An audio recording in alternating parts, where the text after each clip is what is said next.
Bismillahirrahmanirrahim. Assalamualaikum warahmatullahi wabarakatuh. Perkenalkan, nama saya Primaryani, mahasiswa Pendidikan Profesi Guru Prajabatan Matematika, gelombang 2 Universitas Muhammadiyah, Jakarta. Pada kesempatan ini, saya akan menjelaskan terkait desain instruksional yang merupakan materi dari mata kuliah pembelajaran daring dan bauran. Apa yang dimaksud dengan desain instruksional? Desain instruksional adalah proses sistematis yang digunakan untuk mengembangkan program pendidikan dan pelatihan dengan cara yang konsisten dan dapat diandalkan. Robert Reiser. Dalam proses pembelajaran, seorang guru tidak hanya bertugas untuk mentransfer ilmu pengetahuan, tetapi juga bertujuan untuk mencapai tujuan pembelajaran. Oleh karena itu, melalui desain instruksional, kita dapat belajar bagaimana cara agar pembelajaran yang dilaksanakan oleh seorang guru dapat diterima secara maksimal oleh peserta didik dan mencapai tujuan pembelajaran yang diharapkan. Dalam proses belajar, tidak hanya tentang menerima materi, menghafal, dan menggunakannya. Proses pembelajaran melibatkan banyak aspek dan mengembangkan banyak hal, seperti dalam proses belajar mengajar. Guru tidak hanya memberikan materi, tetapi juga memberikan pengalaman kepada peserta didik dan menambahkan informasi yang dapat diterapkan dalam kehidupan sehari-hari. Setelah peserta didik memperoleh informasi atau pengalaman terkait suatu hal, mereka akan berusaha untuk memproses pengalaman atau informasi tersebut. Proses ini akan membentuk pengetahuan, sikap, dan keterampilan yang dimiliki oleh peserta didik, yang nantinya akan berguna untuk memenuhi kewajiban mereka sebagai manusia dalam menjalani kehidupan sehari-hari. Oleh karena itu, dalam persiapan pembelajaran perlu dilakukan dengan sebaik-baiknya agar menjadi bekal yang baik bagi peserta didik. Berikut ini merupakan definisi desain instruksional menurut Smith dan Ragan tahun 2005. The systematic process of translating principles of learning and instruction into plans for instructional materials, activities, information, resources, and evaluation. Yang berarti, proses sistematis penerjemahan prinsip-prinsip belajar dan pembelajaran ke dalam suatu rancangan yang berupa perangkat pembelajaran, kegiatan, atau aktivitas, sumber informasi, dan evaluasi. Seorang yang menyusun desain instruksional pembelajaran berusaha untuk menjawab 3 pertanyaan utama. Yang pertama, where are we going? Kemana kita akan pergi? Yang kedua, how we will get there? Bagaimana kita dapat sampai di sana? Yang ketiga, how will we know when we have arrived? Bagaimana kita tahu bahwa kita sudah sampai di tempat yang dituju? Tujuan dari desain instruksional pembelajaran mengacu pada 3 hal. Yang pertama, efektivitas. Yang kedua, efisiensi. Yang ketiga, keterlibatan. Dimulai dari efektivitas. Dalam konteks pembelajaran, efektivitas merujuk pada kemampuan proses pembelajaran dalam mencapai tujuan yang diharapkan. Proses pembelajaran dianggap berhasil apabila dapat menghasilkan hasil yang positif. Oleh karena itu, desain pembelajaran yang baik diharapkan dapat membantu dalam menumbuhkan hasil dan memberikan hasil yang diinginkan. Yang kedua, efisiensi. Efisiensi dalam pembelajaran merujuk pada pencapaian tujuan pembelajaran dengan menggunakan sumber daya, yakni waktu, tenaga, dan biaya, seefisien mungkin, tanpa menghabiskan terlalu banyak energi dan waktu. Oleh karena itu, dalam proses pembelajaran, efisiensi sangat penting untuk memastikan bahwa proses pembelajaran dapat terlaksana dengan tepat waktu dan tujuan pembelajaran dapat tercapai dalam durasi waktu yang telah ditentukan. Kemudian, yang ketiga adalah keterlibatan. Seperti yang diketahui, proses pembelajaran melibatkan tidak hanya satu pihak, tetapi melibatkan keaktifan dari guru dan juga peserta didik. Oleh karena itu, dengan adanya keterlibatan aktif tersebut, diharapkan tujuan pembelajaran dapat tercapai secara maksimal. Perkembangan desain instruksional pembelajaran. Jika kita mengikuti sejarahnya, pada tahun 1940-an, desain instruksional pembelajaran awalnya diciptakan untuk melatih tentara agar siap untuk tugas di medan perang.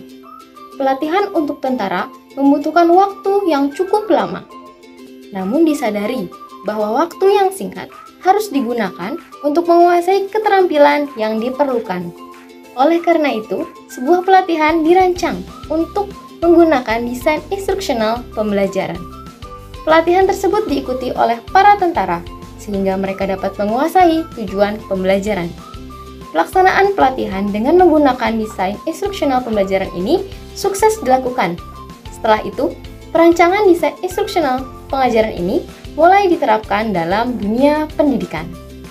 Selain itu, pada perkembangannya di tahun 1950 dan 1960-an, banyak tokoh pendidikan yang mengembangkan teori-teori yang dapat diintegrasikan dalam perancangan desain instruksional pembelajaran. Perkembangan desain instruksional pembelajaran kemudian dipengaruhi oleh kemajuan ilmu pengetahuan dan juga teknologi. Pada tahun 1980-an, penggunaan komputer mulai dilakukan dengan bantuan e-learning seperti yang kita kenal sekarang.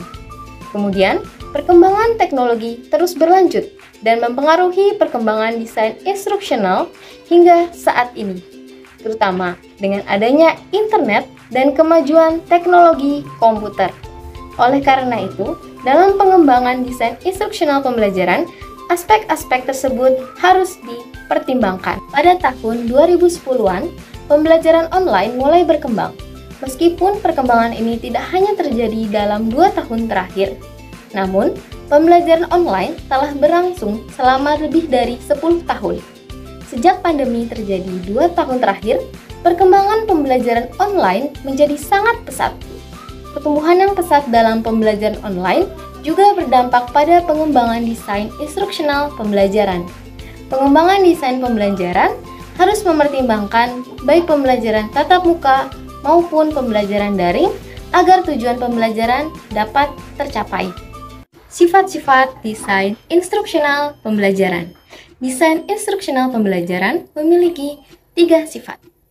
Yang pertama, berorientasi pada peserta didik. Karena tujuan dari pembelajaran adalah mencapai hasil yang terlihat pada peserta didik, proses rancangan pembelajaran harus memperhatikan peserta didik sebagai subjek dalam pelaksanaan pembelajaran. Hal ini penting agar hasil pembelajaran dapat maksimal karena segala sesuatu telah ditentukan berdasarkan dan mengacu pada peserta didik itu sendiri. Sifat kedua, alur berpikir sistemik.